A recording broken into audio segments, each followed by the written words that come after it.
Hello, everyone. I hope you are all doing well. Welcome to Module 3 of IPE 520, From Research Interest to Academic Discourse, Managing the Literature Search. This content was published on the 7th, and the assignment of this module is due on this Friday, which is the 16th. In short, in a nutshell, to make this very quick, the heart of this module is catching up on the basic reading that I've kind of extended and given everyone a grace so that they can secure the textbooks for the first few weeks. So, the primary portion of this module is reading part one of our primary text. I've got some introductory items here for you to review to summarize kind of where we're at right now. Have some questions that you will be able to answer after completing the assigned reading in part one. These questions are going to be very important in terms of assessing the logistical feasibility of your research domain. When I say research domain, I'm referring to the general overarching area or phenomena that you want to observe and research on your own as we move forward. So these questions are very important because it will allow you to understand whether or not what you're intending to research is doable in the scope of things. And again, we're going to discuss this when we meet for our research consultation session. So if you're unsure, it's okay. But you will be able to answer these questions if you read when you read the assigned reading. We also have the module checklist here that has all of the relevant due dates and all of the items here. Completely up to you whether or not you want to use these. I've found them useful in practice in previous classes myself, so I'm hoping that you all might. Again, I do strongly recommend having a centralized location to house all of your documents, a binder, a Google Drive, some type of device, centralized device that you can house everything. When you begin working independently on your research and collaborating with me on your research and really getting into the heart of what we're going to be doing in IPE 520, you are going to have a ton of archival evidence. You're going to have studies, data, your own data and studies, course materials, etc. You're going to have so many documents. It's helpful to have them in one place. So if you don't have that now, I really recommend to everyone to do that. Of course, we have the introductory video here. And then, of course, our assigned reading, as I've mentioned, this is the heart of Module 3. Because I've extended the timing on the reading to allow you all to secure your textbooks, I know how that is. I know money is an issue for some people. I wanted to allocate plenty of time so that you could get the textbooks in the best way that works for you. As a product of that, the reading is happening in this module.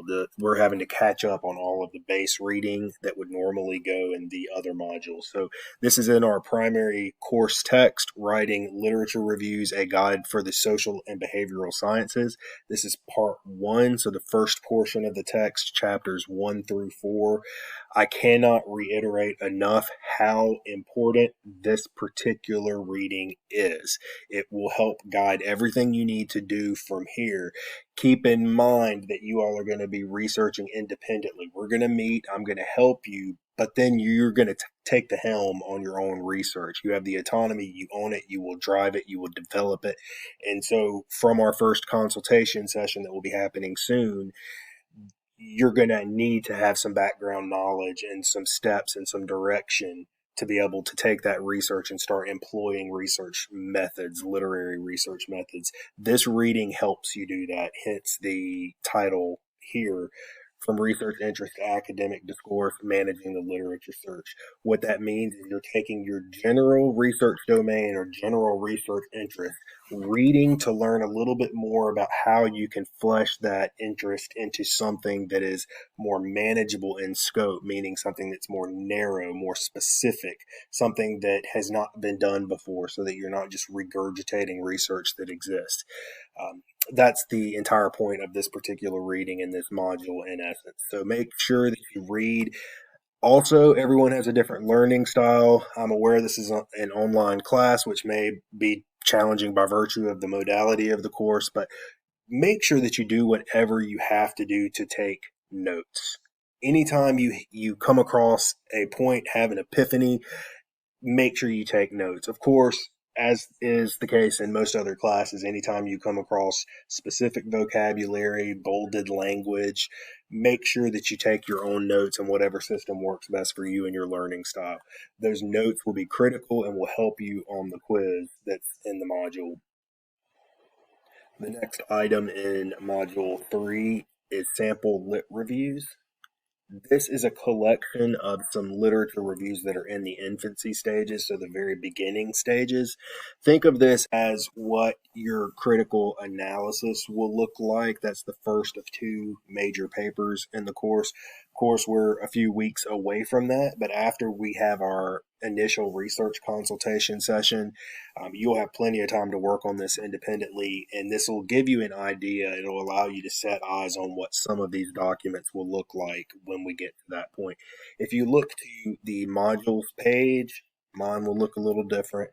At the very bottom, there is a section of sample lit reviews. These are 3 documents. So again, these are all in progress. They are not without errors, but it again will give you an idea of what these documents and the content and the style should look like. Again, we're working with APA style guide. As you pull these up, I'll point out a few things to take note of. Number one is look at the APA style for the entire document. What does the document look like? What does the cover page look like? Where are the page numbers? Look at the font, the running head, the different sections, or what we refer to as seriation levels in APA. See how the text flows from paragraph to paragraph, sentence to sentence. You see how all the space is completely equal throughout. Take a look at the reference citations at the end to see how they're organized, how they're spaced. You'll notice again that all of the line and paragraph spacing, all of it together is equal because there's one way to do this, one way to format your documents in APA.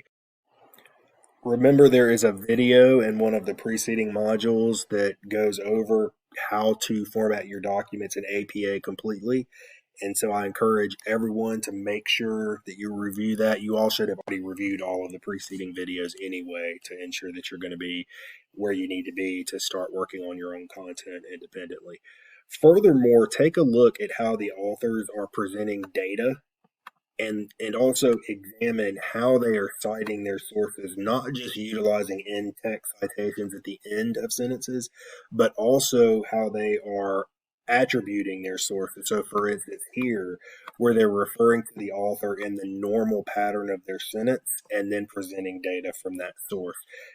It should be a 50-50 balance is what you're striving for in citing at the end of your sentences, but also at the onsets by attributions. If all of that sounds foreign to you, be sure to go back and review all of the APA support videos. They're off the modules page, and they're also included in our previous module, Module 2.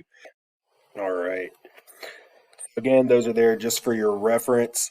The next item in the module is a collection of sample lit review theses or thesis statements. You can click this right off of the main module page. Blow it up here.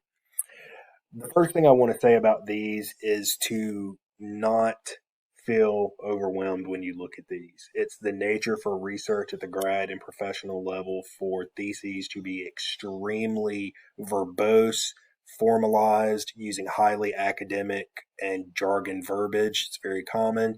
The goal of a thesis statement is to include your argument. So, what is the research argument you're making about a topic? But to also encapsulate all of the areas, or what we refer to as threads. What are the main areas or subsections that you will investigate? In other words, what are the main chunks of the argument that you're going to make? What are the main claims you're going to make in support of that overall argument? And so, in short, your thesis drives your entire work. It's the skeleton for everything that you will do, everything that's to come. What you're looking at here on this document is a collection of theses that are a result of the first research consultation session from students in the past. So after we meet for our first session, the outcome, one of the outcomes of that session is for me to help you transition your general research interest into this finalized statement so that you can then take it. You have a guiding statement, a guiding skeleton for your research as you go out and start conducting the research itself. So don't worry, I'm going to help you get here. I'm going to make sure that you understand every word of your thesis statement after we meet and collaborate in that first session. However, just the same as the sample lit reviews, I want you all to have a chance to look at some of these thesis statements to know what's going to happen as you go into this research consultation session with me and to start spinning the wheels a little with regards to your general research domain or what you've been thinking to date. These will look like this when we're done, meaning that it will be in this template format. There will be blanks, X's, and this is to give you an opportunity to take this thesis statement and then go out, review the literature, and adjust as necessary to ensure that you're on the right track with your own research. Also, just take a look at the scope of the different topics, the range and the specificity of what people are researching within a given topic area. You can research anything in the realm of professional sport. When I say professional sport, I don't mean pro leagues or anything like that. I just mean professional in scope, meaning something that can be academically researched or something of which opinion is typically divided, but there has been studies conducted. Um, I encourage people to pursue something that they're interested in. Make sure you're passionate about what you want to research, but also make sure it's applicable to what you want to do career wise, what you want to do with your graduate program. Make sure it's something that you can use to showcase for yourself. You know, thinking of some self branding and marketing techniques for your resume. What is your focalized research interest in your grad program, which is very important. Most students have that. Most students will advertise that. So you want to make sure you're not left out of that. You want to make sure that you're, in essence, keeping up with the competition of marketing the research that you're conducting in your programs. Um, all that to say, these are here just for your reference. We will work more on this in our own to come. So I'm going to navigate back over here. There are videos here to give you more context on a literature review, what they typically look like, some good background videos. I think they're 5-10 minutes or so a piece. Also, review your diagnostic writing and research packet that will be coming to you. You will get it before your scheduled research session with me. Just make sure you take a look at the edits. You will receive your diagnostic writing assignment with edits in the format of comments in Microsoft Word, but you will also get a document that we refer to as a publisher report, which is going to be just a list of all the, think of it as an itemized list of all of the trends that I see in your writing. When I'm editing for PhDs or in the professional world for publication, I create a very similar report for them. So think of it as your own to-do list of elements of your writing that will need to be corrected or improved upon as you move forward. The only assignment aside from reading in the module is a quiz on that reading. Make sure that you take the quiz early. It's due Friday, 2/16 by 11:59 Eastern. It's worth 4 weekly assignments, so the same as 4 regular daily and weekly assignments. Make sure you read the instructions on the quiz. It has more important information pertaining to that quiz. It does utilize Respondus Web Monitor again, so just make sure that you've gone through those steps like you did in the last module. If you already have it installed, you shouldn't have to do anything extra. So that's a quick rundown on what you're going to see in Module 3. What's happening next? From here, we are going to meet. I will be sending out a sign up sheet for research consultation sessions. I want to make sure you're all prepared for that. So, in order to adequately prepare for that research session, make sure that you reviewed all of the videos in the previous modules and that you understand them, or reach out to me if you don't. Make sure that you have a generalized research domain and you know something in the realm of professional sport that you want to research that's applicable to you. Make sure that you review any graded assignments that I return to you. You will receive them before your session, and prepare for a 45 minutes to 1 hour session. It will be rather fast paced and in depth. I will send you follow up notes from our session. You will leave with a thesis statement. and then from there we will